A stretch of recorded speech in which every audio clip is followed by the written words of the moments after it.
Bonjour tout le monde, c'est Mako sur la chaîne Real Hockey Fan. Aujourd'hui, je vous présente mes prédictions de la division Atlantique, l'association de l'Est. Donc voilà, je vous présente premièrement mes choix, puis ensuite je vous explique pourquoi j'ai choisi ce classement-là. Premièrement, je vois le Lightning de Tampa Bay revenir en force cette saison, puis terminer premier. Voilà. Donc, Tampa Bay en première position. Ensuite, les Sénateurs d'Ottawa, pas trop loin derrière. Le Canadien Montréal devrait se faufiler en série pour plusieurs raisons. Mais en tout cas, je vais vous l'expliquer un peu plus tard.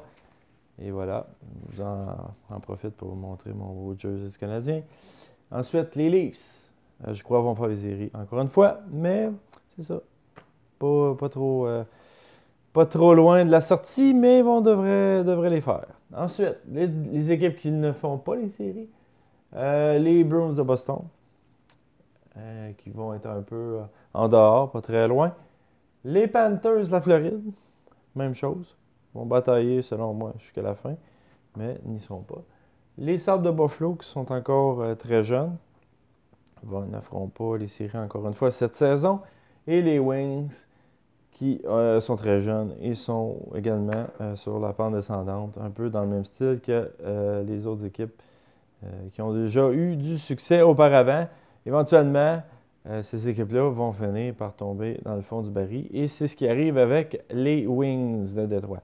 Donc, on recommence. Le Lightning. Pourquoi je vois le Lightning? Bon, premièrement, parce que Tyler Johnson a été blessé toute la saison. Donc, Tyler Johnson, je vois qu'il va connaître une très bonne saison. Kucherov va être également encore très bon. Puis, exactement, c'est ça. Puis Vasilevski va vraiment sortir sa coquille sa saison. Donc je vois une. C'est une équipe assez stable dans tous les domaines. Ils ont une très bonne attaque, très bonne défensive également. Euh, ils ont de la place pour tout le monde. Euh, dans les buts, ils sont quand même assez solides. Donc je vois, c'est l'équipe la plus stable dans toutes les positions. C'est pour ça que je les vois encore en haut. Puis l'an passé, c'est une erreur de parcours, selon moi. Là, Lightning aurait dû faire les séries. Puis même à la fin, ils ont réussi quasiment à faire les séries. Donc, ils ont fait une bonne poussée, mais il manquait un petit peu de gaz. Donc, le Lightning va terminer premier, selon moi. Ensuite, les Sénateurs d'Ottawa. Une équipe plus stable que le Canadien, qu'on va revenir plus tard. Plus stable, l'attaque est plus stable, ils ont plus de profondeur. C'est ça. Je pense qu'ils sont bien coachés également. Les gardiens, c'est stable aussi. Deux bons gardiens. S'il y en a un qui ne fait pas le travail, l'autre le fait.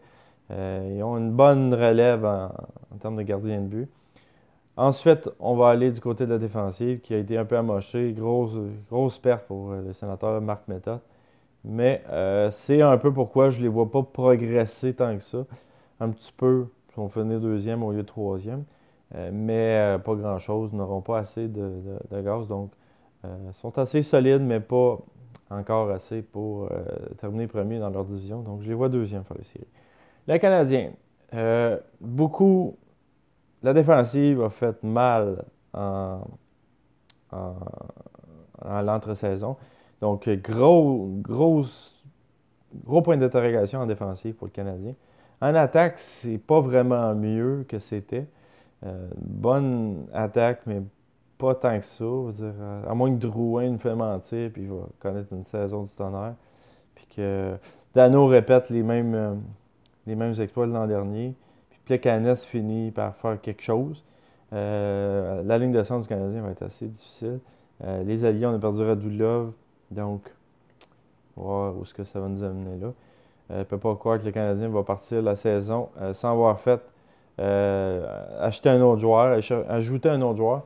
Parce que là, il y a quand même 8 millions en jeu. Il a perdu Markov en défensive. Donc la défensive va baisser. L'attaque, c'est un petit peu moins bon selon moi. Mais le facteur déterminant pourquoi je les vois en série, c'est le 31 en arrière dans le filet. Carey Price est tout simplement incroyable. Lui seul peut faire rentrer le Canadien. Donc, même avec une équipe ordinaire. Donc, c'est pour ça que je les vois là.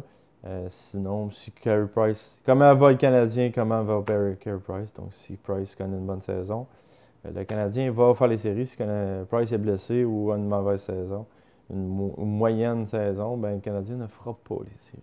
Donc, mais je crois que Price va avoir une bonne saison. Donc, je les vois en série. Les Leafs vont poursuivre sur leur lancée. Des jeunes vétérans maintenant, ils ont de l'expérience un peu en série.